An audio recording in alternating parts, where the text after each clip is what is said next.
আপনাদের বউ আছে? বউ আছে কার কার একটু আগে হাত তোলেন। বউ আছে, বউ আছে। আচ্ছা আচ্ছা, হাত নামান। আরে খুব শান্তিতে আপনারা শীতকালে আছেন, বুঝেছি। এবার যারা শীতকালে অনেক কষ্টে আছো, বউ নাই, সিঙ্গেল কারা, তারা হাত তোলো।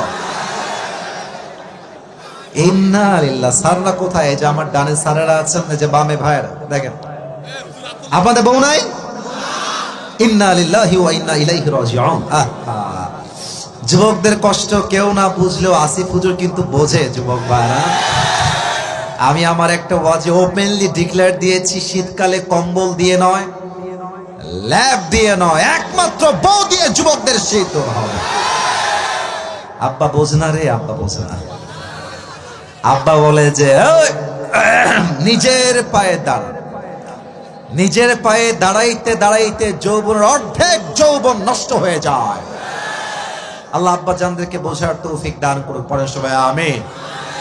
আর অনেক মেয়েদেরকে দেখলাম তারাও মাহফিলে এসেছে। আমি প্রত্যেকটা মা বোনকে উইথ ডিউ রেসপেক্ট দিয়ে বলছি, যদি আল্লাহর এই জমিনে আপনারা বিয়েকে সহজ করতে চান, টাকাকে মাইনাস করে চরিত্রকে সবচাইতে বেশি গুরুত্ব দেওয়া লাগবে মেয়েদের। মেয়েদের কাছে আমি জানি না কেন যেন টাকাটা অনেক বেশি দামি হয়ে গিয়েছে। এরা এরা এরা টাকা পাইলে অনেক সময় চরিত্রহীন বুইরা টাকলার সঙ্গে বিয়ের পিড়িতে বসে যায়। না, এমন মেয়ে তো রংপুরে অন্তত পক্ষে নাই।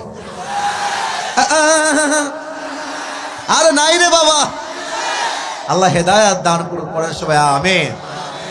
আমি প্রত্যেকটা যুবকের পায়ে হাত রেখে বলবো, আবদার করব, বিনয়ের সাথে বলবো, and I'm being very humble about it, বিনয়ের সাথে বলছি, চরিত্র রক্ষার জন্য বিয়ের চাইতে উত্তম কিছু আর কিছুই হতে পারে না।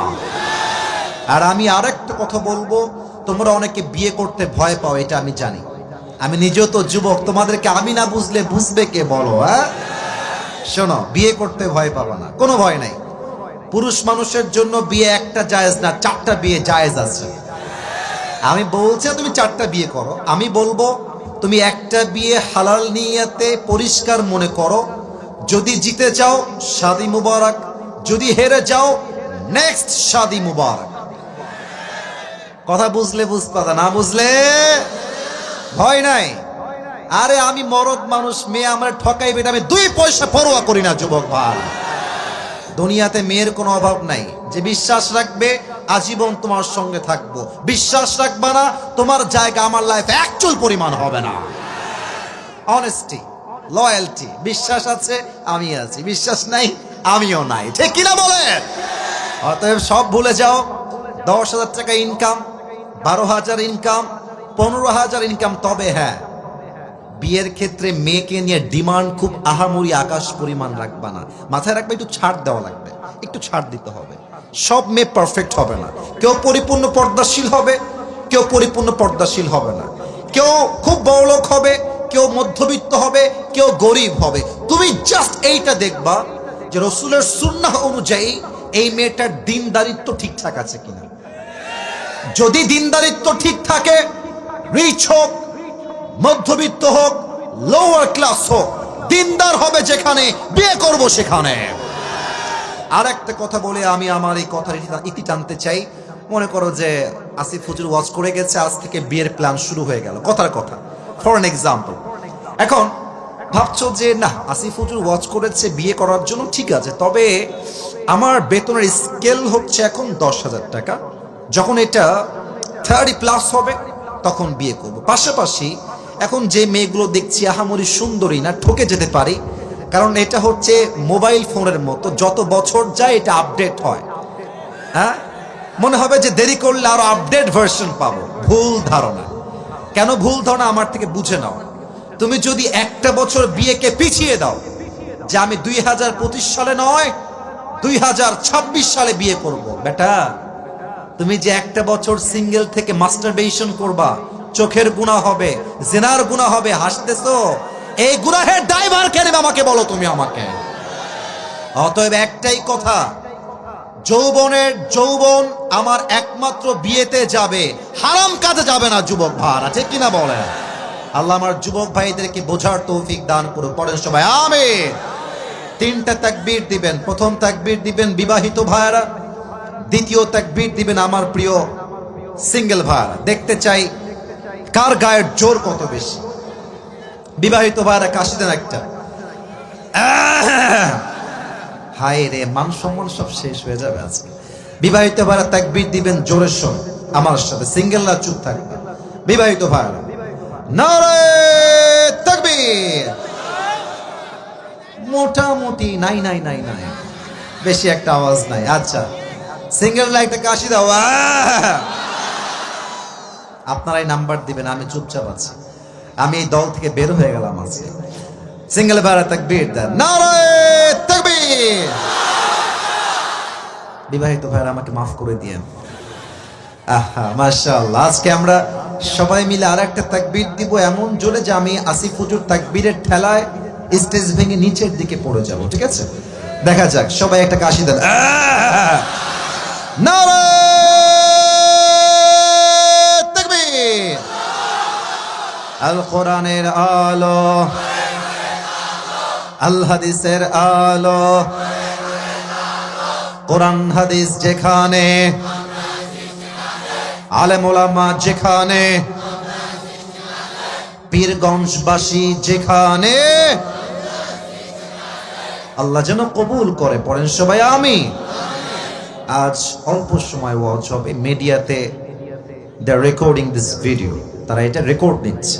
আমি এতটুকুই আবদার রেখে শেষ করব যে আপনাদের শেষ পর্যন্ত এই যে ডানে যুবক, ওইদিকে যুবক, মাঝে যুবক, বামে যুবক, সাউন্ড হবে এত জোরে যে প্রত্যেকটা জেলার মানুষ ইউটিউবে যখন এই ওয়াজটা শুনবে, আপনাদের সাউন্ডে যেন মানুষ আজীবন বলতে বাধ্য হয় যে রংপুরের সন্তানরা কেউ বিড়ালের বাচ্চা নয়, সব সিংহের বাচ্চাগুলো আমার সামনে বসে আছে।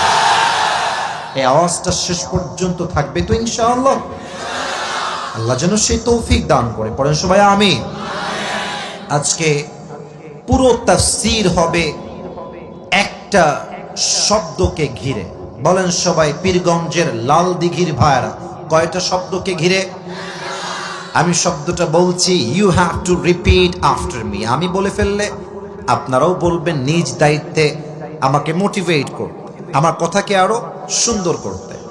আজকে আলোচনার সেন্ট্রাল থিম বা সাবজেক্ট ম্যাটার হলো সবর বা ধৈর্য। বলেন সবাই, সবর বা। মাশাআল্লাহ, আওয়াজ পেয়েছি, মন ভরে গেছে। আরেকবার জিজ্ঞেস করি নিজের মনকে আরো শান্ত করার জন্য, সবর বা ধৈর্য। এই সবরকে নিয়ে আমি কিছু কথা আজকে in a very shortcut way highlight করার ট্রাই করবো। কারণ আমি বিশ্বাস করি আমার ডান থেকে নিয়ে এই পর্যন্ত স্টেজে যারা আমরা আছি, আমরা বেশিরভাগ যারা এসেছি, আমরা সবাই মধ্যবিত্ত পরিবারের সন্তান।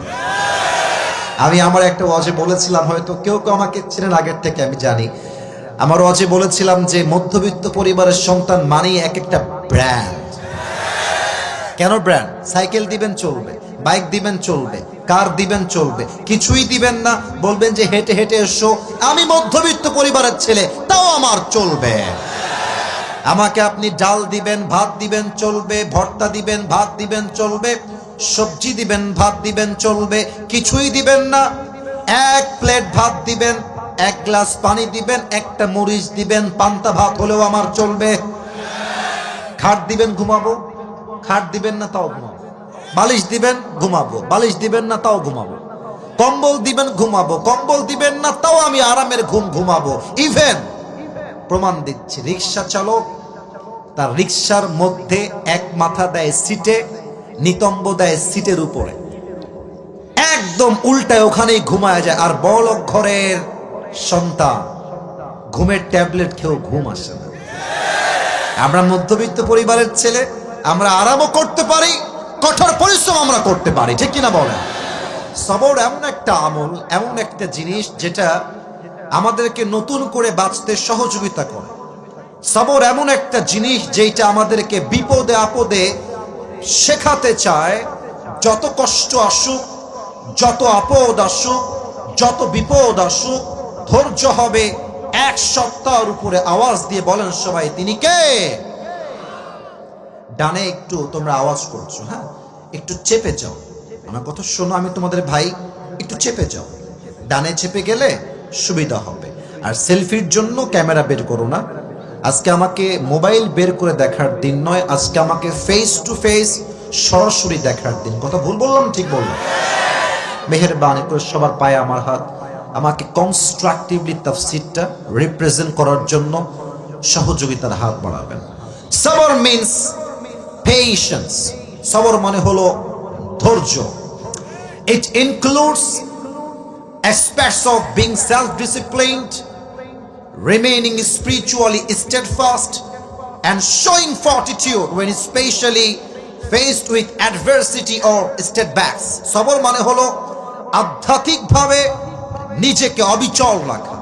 সবর মানে যত কষ্টই আসুক, যত বিপদ আসুক, নিজের সম্পর্ক, মানসিক চিন্তা, নিজের অ্যাক্টিভিটি রবের সঙ্গে জুড়ে দেওয়ার নামই হচ্ছে ধৈর্যের পরিচয়। ঠিক কিনা বলেন?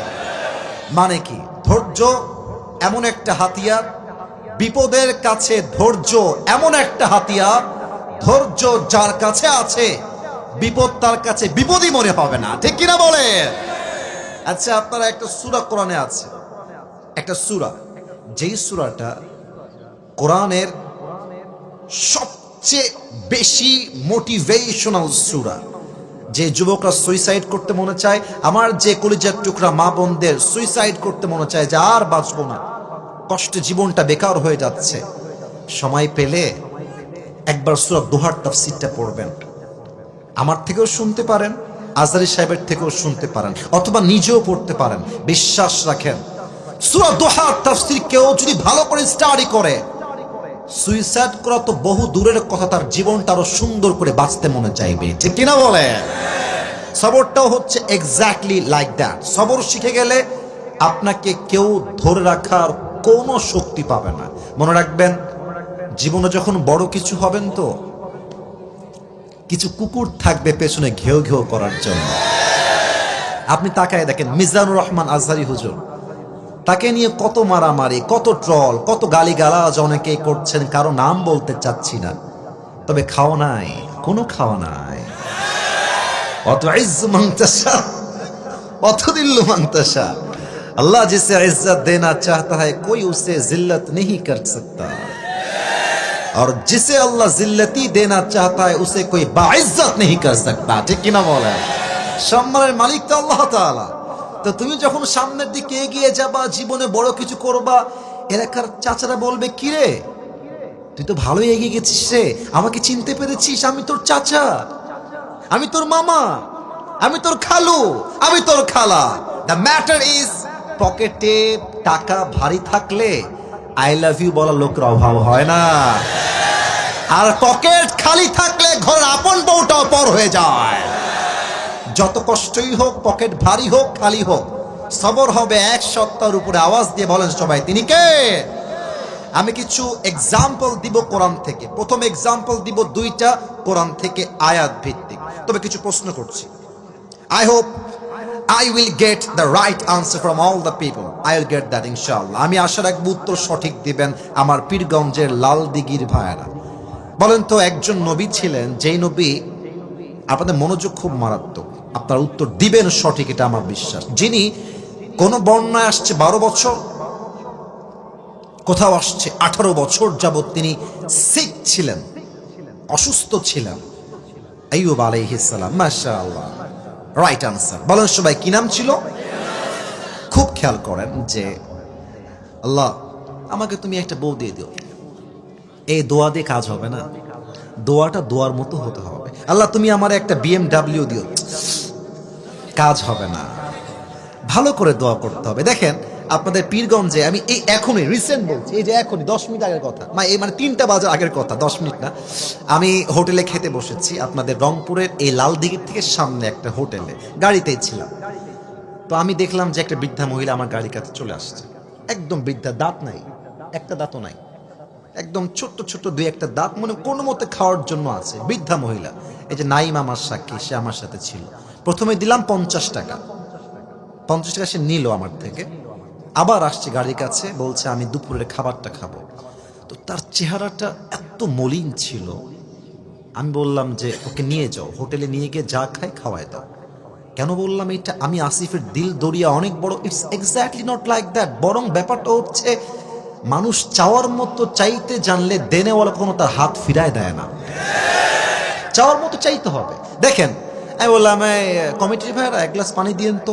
একটা, এই পানি দেন, আমি মরে গেলাম রে ভাই, পানি দেন। এক দৌড় দিয়ে পানি দেবে। আল্লাহ বলছে বান্দা চাওয়ার সময় যদি চাওয়ার মতো চাইতে পারিস, আমি আল্লাহ খালি হাত ফিরাই দিব না। সুবহানাল্লাহ পড়ে সবাই। 18 বছর যাবত অসুস্থ, কোনো কমপ্লেন নাই, অভিযোগ নাই। একদিন আল্লাহকে বলছে, আল্লাহ আন্নী মাসসানিয়াল দুররু ওয়া আনতা আরহামুর রাহিমিন। সুন্দর দোয়া, খালি তো আয়াত শুনেছেন, আয়াত নিয়ে কখনো ভাবেন না যে তরজমা কত সুন্দর। আল্লাহ, আমি হলাম ক্ষতিগ্রস্তের শামিল, আর তুমি হলা রহমান, তুমি হলা দয়াময়। কথা সিস্টেম দেখেছেন? আল্লাহ, আমি হলাম ক্ষতিগ্রস্তের শামিল আর তুমি হলা দয়াময়। মানে দয়াময় রবের সঙ্গে তো এটা সহ্য হবে না যে তার বান্দা কষ্টে থাকবে। আল্লাহ, তুমি দয়াময়। আল্লাহ বলছে, আইয়ুব, তোমার চাওয়ার স্টাইল আমার কাছে পছন্দ হয়েছে। আমি আল্লাহ তোমার দোয়ার ধৈর্যের বিনিময়ে তোমাকে শেফায়ে আজলা কামেলা দান করে দিলাম। সুবহানাল্লাহ। আর একটা এক্সাম্পল দিব কোরআনের আয়াত থেকে। একজন নবী যাকে মাছ গিলে খেয়ে ফেলেছিল, কি নাম? ইউনুস আলাইহিস সালাম। ইউনুস আলাইহিস সালাম মাছের পেটের ভেতরে ঢুকে আটকে গেছেন। সমুদ্রের ভেতরে কেউ নাই, অথয় অথয় পানি চতুর্পাশে। মাছের পেটের ভেতরে ইউনুস আলাইহিস সালাম কি বলছে খেয়াল করেন। লা ইলাহা ইল্লা আনতা সুবহানাকা ইন্নী কুনতু মিনাজ জালিমিন। আল্লাহ, তুমি হলা মহাশ, আমাদের সকলের রব, তুমি হলা পবিত্র। আল্লাহ, তুমি যদি আজকে আমার এই বিপদ থেকে উদ্ধার না করো, আমি তো অনেক বড় ক্ষতিগ্রস্তের শামিল হয়ে যাব, আমি তো বিপদগ্রস্ত হয়ে যাব। আল্লাহ বলছে, ইউনুস, তোমার ধৈর্য আর দোয়া আমি আল্লাহর পছন্দ হয়ে গিয়েছে, যাও, তোমাকে আমি আল্লাহ বিপদ থেকে এই মুহূর্তে উদ্ধার করে দিলাম। এখানে যারা যুবক ভাইরা আছো, তোমরা তো অনেকে এসএসসি দিবা, অনেকে দিয়েছো, অনেকে এইচএসসি দিবা, অনেকে দিয়েছো, অনেকে অনার্স দিবা। দেখো, আমিও একজন ছাত্র, স্টুডেন্ট। আমার ক্লাসে আমি 1 নাম্বার ছিলাম। এটা মিডিয়ার সামনে বলছি মানে আমি নিজেকে খুব বড় মনে করছি তা না, আমি ফার্স্ট ছাত্র ছিলাম এবং আমার মেধা খুব ভালো ছিল। তবে দীর্ঘ 7-8 বছর পরীক্ষা আমি 1 নাম্বার হওয়ার পরে 9 নাম্বার বছরে আমি আমার এক্সামে সেকেন্ড হয়েছিলাম, সেকেন্ড। তো আমার উস্তাদরা আমার দিকে আর তাকাই না যে এই সেকেন্ড কেন হলো, এই তো 1 নাম্বার ছিল। এটা মিডিয়ার সামনে বলছি মানে এটা ওখানেও যাবে, মিথ্যা বলার কোনো সুযোগ নাই। আমার আব্বা তো আমার দিক তাকাই না, তুমি হলো 1 নাম্বার, তুমি 2 নাম্বার কেমনে হলা? কারণ তখন আমি বুঝে গেছিলাম শুধুমাত্র পরীক্ষায় 1 নাম্বার হয় সফলতার আসল মাপকাঠি নয়। যুবক ভাইরা, আজহারী সাহেব যশোরের মাহফিলে বলেছিলেন যে আপনার সন্তান A+ না পেলে ওকে আপনি কষ্ট দিয়েন না, আঘাত দিয়েন না। যারা A+ পেয়েছে, খাওয়া নাই, ওদেরকে আল্লাহ A+ পাওয়ার জন্য বানিয়েছে, আর আপনার সন্তানকে আল্লাহ সবগুলো A+ পাওয়া ব্যক্তিদেরকে হ্যান্ডেল করার জন্য পাঠিয়েছে। এখন তোমাদের পরীক্ষায় দেখবা যে A+ তুমি পাও নাই, পয়েন্ট খুবই কম, মনে হবে যে আল্লাহ এইটা কোনো কাজ হইল, পরীক্ষায় নাম্বার পাইলাম না, ইসরে আমি মনে হয় ফেল হয়ে যাব। মনে রাখবেন, পরীক্ষার নাম্বার কোনো ব্যক্তির ফিউচারকে ডিফাইন করতে পারে না, ঠিক কিনা বলে? যখন পরীক্ষায় আপনি বসবেন, পরীক্ষার হলে খাতাটা যখন হাতে নিবেন, সবাই পড়বেন লা ইলাহা ইল্লা আনতা সুবহানাকা ইন্নী কুনতু মিনাজ জালিমিন। পরীক্ষা একটা বিপদের মতো, বিপদের দোয়া পড়লে বিপদ থেকে আপনাকে বাঁচাই দিবে একজন। আওয়াজ দিয়ে বলেন সবাই, তিনি কে? 2টা এক্সাম্পল গেল কোরআন থেকে, এবার আমি 3টা এক্সাম্পল দিব হাদিস থেকে। Time is too short, but আশা রাখবো যে হাদিসগুলো বলবো আপনারা সবাই শুনে দোয়া করবেন, then we will go back to our home. বলেন সবাই ইনশাআল্লাহ। প্রশ্ন করছি, উত্তর দেন আমার রংপুরের পীরগঞ্জের ভাইরা। নবীজির মোট স্ত্রী ছিলেন কয়জন? মাঝখানে অ্যাক্টিভে ডানে বামে কথা কয় না, 11 জন। বলেন সবাই কয়জন? মাশাআল্লাহ। সেকেন্ড প্রশ্ন, উত্তর কেউ দিতে ভয় করবেন না, আমি আপনার ভাই, আমি আপনার সঙ্গে আছি। নবীজির প্রথম স্ত্রীর নাম কি ছিল? মাশাআল্লাহ, উত্তর সঠিক। বলেন সবাই, নাম কি ছিল? রাদিয়াল্লাহু তাআলা আনহা। আচ্ছা, আর একটা লাস্ট প্রশ্ন। নবীজির সব স্ত্রী হয় ডিভোর্সড অথবা বিধবা। আই রিপিট এগেন, আমি আবারও বলছি, নবীর প্রত্যেকটা ওয়াইফ হয় ডিভোর্সড অথবা বিধবা। তবে সমস্ত স্ত্রীর মাঝে নবীর একজন স্ত্রী ছিলেন এমন, যিনি শি ওয়াজ ভার্জিন, তিনি কুমারী ছিলেন। বলেন সবাই, নাম কি ছিল? রাদিয়াল্লাহু তাআলা আনহা। এবার একটা হাদিস বলবো, দিল থেকে শুনবেন। খাদিজা রাদিয়াল্লাহু তাআলা আনহা এমন একজন স্ত্রী ছিলেন, যিনি নবীজির প্রথম নাম্বার স্ত্রী ছিলেন। খাদিজা রাদিয়াল্লাহু তাআলা আনহার প্রথম স্বামী মারা গেছেন, সেকেন্ড স্বামী মারা গেছেন, থার্ড টাইম বিয়ে করেছেন, 3 নাম্বার স্বামীও মারা গিয়েছে। প্রত্যেক স্বামীর ঘরে একটা করে সন্তান ছিল। আচ্ছা, আপনারা একটু ভাবেন তো, এই যে অনেকগুলো মেয়ে এখানে আছে, মায়েরা আছে, বিশ্বাস করেন মেয়েদের জীবনে বিয়ের পরে স্বামীর মতো আপনার দ্বিতীয় কেউ নাই। আফসোস লাগে বলতে, আমার বাংলাদেশে আজকে ডিভোর্সের সংখ্যা 1000 গুণ বেশি বেড়ে গিয়েছে। কষ্ট লাগছে বলতে। কেন বেড়ে গেছে জানেন? মেয়েদের ডিমান্ডের জন্য। চাই, আরো দাও, সারা জীবন দিবেন। দেখবেন জীবনের শেষ মুহূর্তে গিয়ে আপনাকে আপনার বউ বলবে, তুমি আমাকে জীবনে কি দিলা? একমাত্র বেঈমান মেয়ে ছাড়া এই কথা আর কেউ বলতে পারে না, রংপুরের ভাড়া আমার। আর একটা কথা বলেই ফেলি ওয়াজের মাঝে, হাদিসের মাঝে, না বললে শান্তি পাবো না। টাকা ছাড়া পুরুষের কোনো পরিচয় নাই। টাকা কামাবেন, বউয়ের কাছে সেরা স্বামী। টাকা কামাবেন, বাপের কাছে সেরা ছেলে।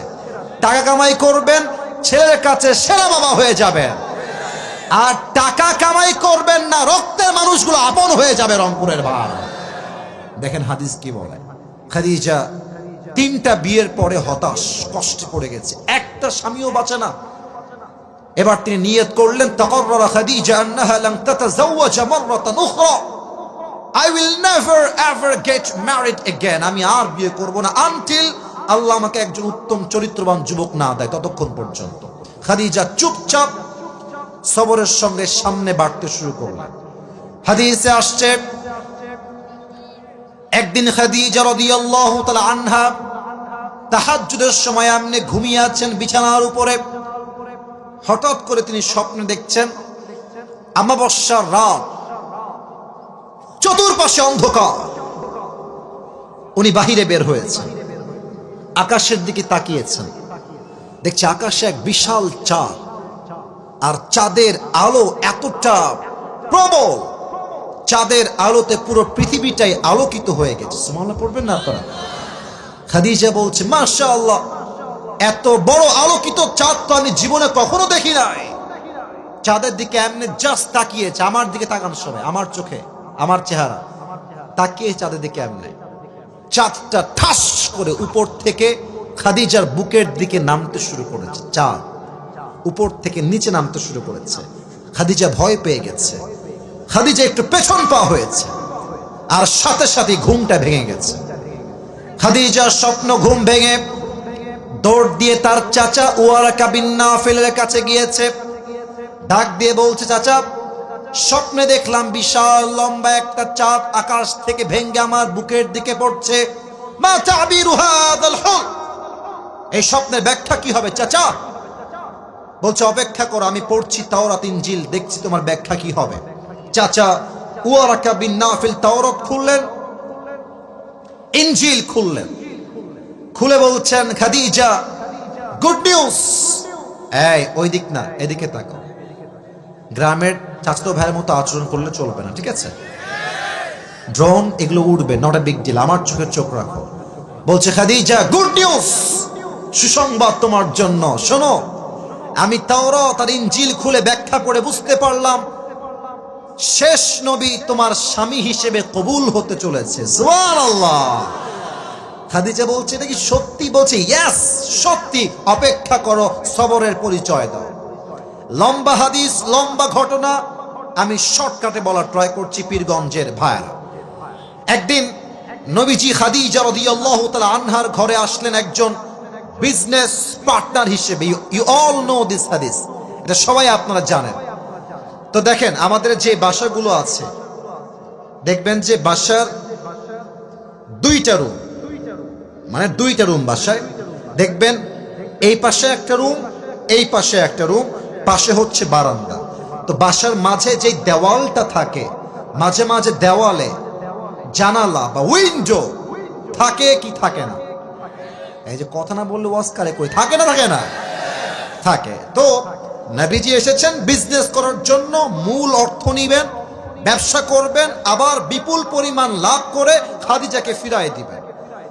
তো খাদিজা বলছে উনি কি এসেছেন? যে যুবকটা আসার কথা, দাসীরা বলছে এসেছেন, আপনি দেখে যান। তো খাদিজা এদিকে তাকান, জানালার দিক থেকে দেখছেন যে যুবকটা কে, দেখি তো একবার। তার নাম হলো আল আমিন, তাকে সবাই বিশ্বাসী যুবক বলে ডাকে। যুবকটা আসলে কে? একবার চোখ তুলে জানলা দিয়ে তাকিয়েছে নবীর দিকে। নবীজির নূরানী চেহারা, তার অসাধারণ ব্যক্তিত্ব, সে যে এতটা হ্যান্ডসাম, তার নূরানী চেহারা দেখেই খাদিজা বুঝে গিয়েছে এটাই আমার শেষ নবী, এটাই আমার স্বামী হবে। সুবহানাল্লাহ। কিন্তু আমাদের যুবকদের লজ্জা কম, মেয়েদের লজ্জা একটু বেশি। আমরা চাইলে প্রস্তাব করতে পারি, মেয়েরা চাইলে সহজে বিয়ের প্রস্তাব দিতে পারে না। তো খাদিজা ভাবছে যে কেমনে বিয়ের প্রস্তাবটা তারে দেই, আমার তো লজ্জা লাগছে। তো খাদিজা একদম দাসী ডেকেছে তাকে, আপনি আমার পক্ষ থেকে এই যুবক মোহাম্মদকে বিয়ের প্রস্তাব দিবেন, এটা আমার পক্ষ থেকে।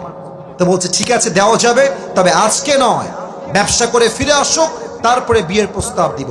এই কালো গেঞ্জি কই যায় বাচ্চা, তোকে ধরেন তো, ওই যে ওইটা, ওই যে ওইটা। এই বেটা, তোর বউ আছে, কই যাস বেটা, বসো। তাকবীর দেন সবাই, নারায়ে তাকবীর। মাত্র 50 মিনিট হয়েছে, 10 মিনিট সময় দাও আরো। ওয়াজ শেষ না হলে কেউ বাসায় ফিরতে পারবে না, ঠিক কিনা বলেন? তো বলছে ঠিক আছে, আপনি ফিরে আসলেই প্রস্তাব দিবেন। এই আব্বা জান, ও আব্বা জান, ও মায়েরা, একটু শোনেন না আমার কথাটা, দেখেন না আপনার জীবনে পরিবর্তন আসে কিনা।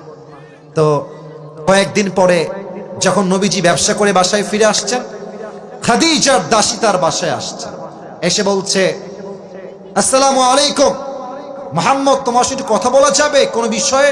বলছে আসেন, কথা বলবো, সমস্যা নাই। তো অনেক কথাবার্তা হওয়ার পরে খাদিজার দাসী বলছে মুহাম্মদ, একটা প্রশ্ন করব, যদি মাইন্ডে না আনো। বলছে কি প্রশ্ন বলেন?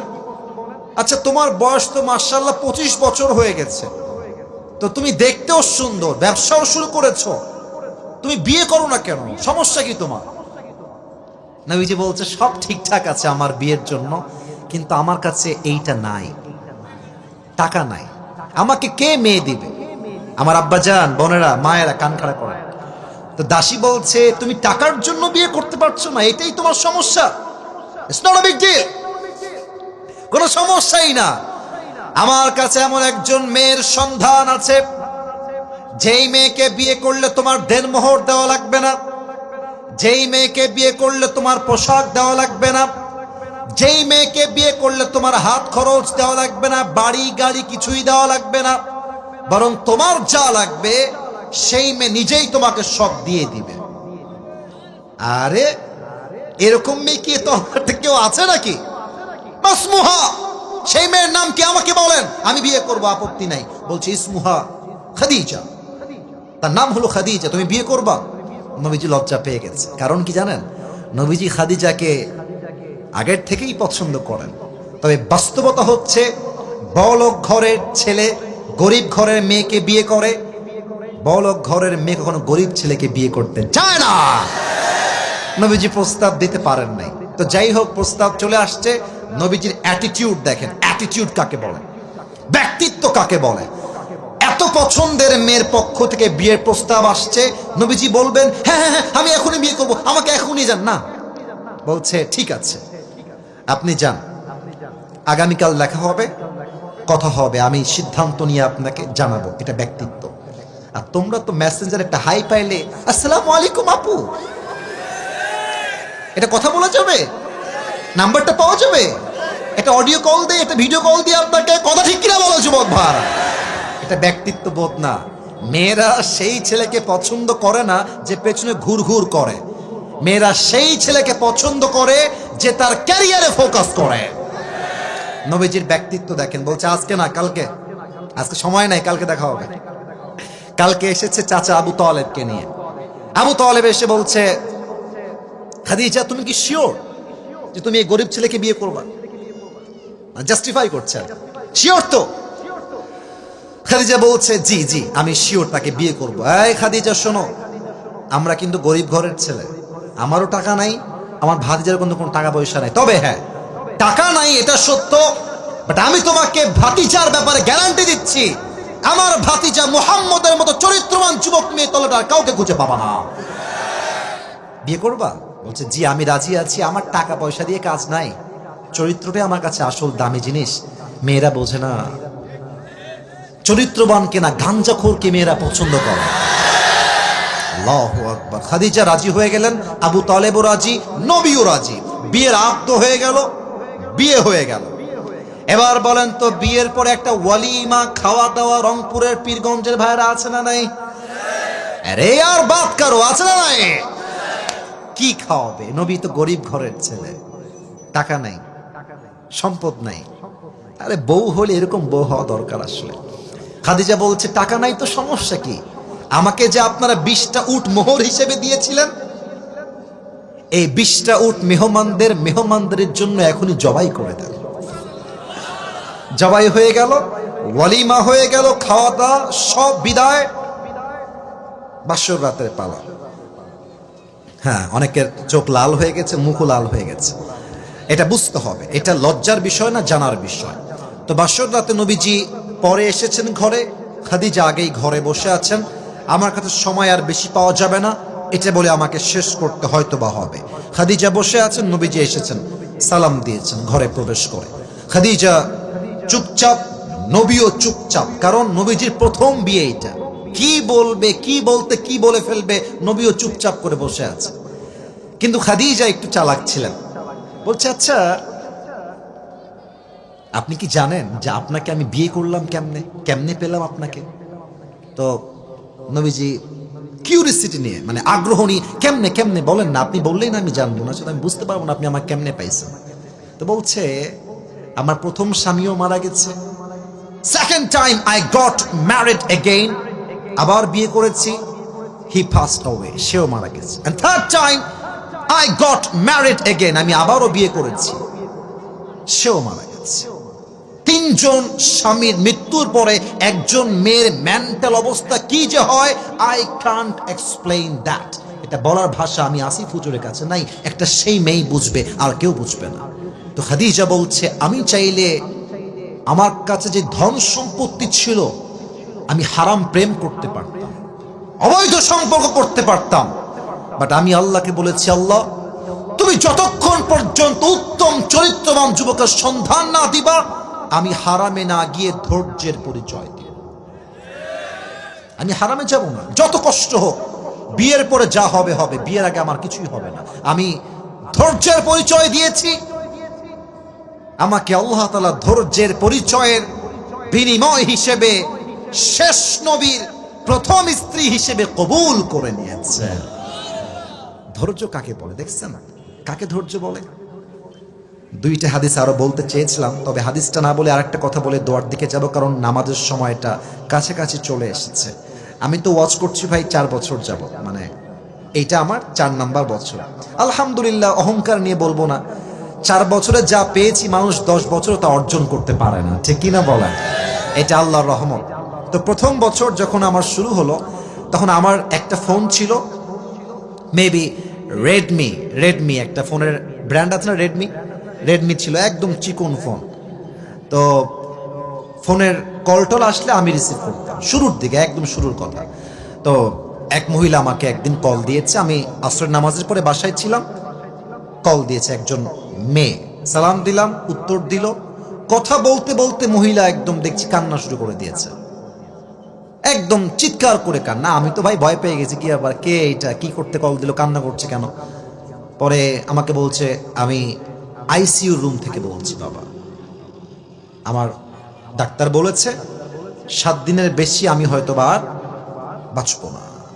আমার মনে হচ্ছে দুনিয়ার সবাই স্বার্থপর হয়ে গেছে, আমার মনে হচ্ছে আমার সঙ্গে কেউ নয়, আমি কি করব বাবা, তুমি আমাকে সাজেশন দাও। আমি বললাম আম্মা জান, দুনিয়ার সবচেয়ে খারাপ মুহূর্তে সবাই স্বার্থপর হতে পারে, বাট আপনার রব কখনো স্বার্থপর হতে পারে না। আল্লাহ আপনার সঙ্গে আছেন। আর মাথায় রাখবেন, ডাক্তার যা বলে there is possibility, এখানে সম্ভাবনা আছে, it is not 100% confirm, এটা নিশ্চিত নয়। কারণ হায়াত আর মওতের মালিক ডাক্তার নয়, হায়াত আর মওতের মালিক একমাত্র আমার আল্লাহ তাআলা। ঠিক কিনা বলেন? আম্মা জান, হতাশ হবেন না, ধৈর্য ধারণ করেন, সবর ধারণ করেন। এই কথা বলে কয়েকদিন যাবত কল কেটে দিয়েছি, কয়েকদিন যাবত আর কোনো কথা নাই। প্রায় অনেক দিন পরে একটা কল আসলো, আমি নিজে রিসিভ করলাম। দেখলাম একজন মহিলা কথা বলছে। বললাম কে বলছেন, পরিচয় কি? বলছে আপনি আমাকে চিনতে পারেন নাই। বললাম না, কে? বলছে ওই যে আপনাকে একজন মা কল দিয়ে বলেছিল আইসিইউ রুমে আছি, আর বাঁচবো না 7 দিনের বেশি, মনে আছে? হ্যাঁ আম্মা জান মনে আছে আমার। আপনি সে বলছেন নাকি? বলছে আব্বা জান, আমি শুধু বেঁচে নাই, আমার যে ক্যান্সার ছিল তাও দূর হয়ে গেছে। রংপুরের পীরগঞ্জের ভাইরা, যত আপদ আসবে, যত বড় কষ্ট হবে, তত বড় ধৈর্যের পরিচয় হবে। যত বড় আপদ আসবে, তত বড় ধৈর্যের পরিচয় হবে। আমি যদি ধৈর্যশীল হয়ে যাই, দুনিয়ার কোন শক্তি আমার সফলতা আটকে দেওয়ার কোনো সাধ্য রাখে না। রংপুরের ভাইরা, আমি সবার জন্য দোয়া করে দেই, আল্লাহ সবাইকে ধৈর্যশীল বান্দা হিসেবে কবুল করো। পড়েন সবাই আমিন। সবাই 2 হাত তোলেন, সবাই 2 হাত তোলেন। Raise your 2 hands everyone. কেউ যেন বাদ না যায়, নট আ সিঙ্গেল পারসন, কেউ যেন বাদ না যায়। হাত দেখতে পাচ্ছি সবাই, সবাই একটা কাশি দেন, একটা তাকবীর দেন, হাত উপরে রাখবেন, নারায়ে তাকবীর। বলেন সবাই হুজুর। আস্তে বললে হবে না প্রিয় ভাইরা, বলেন হুজুর। আমরা সবাই ওয়াদা করছি, আজ দোয়া না করে আমরা কেউ উঠে, এই যে শুনতে পাই নাই, উঠে হাত দেখতে চাই, যাব না। হাত দেখার সবাই যাব না। বলেন সবাই হাত তুলে ইনশাআল্লাহ।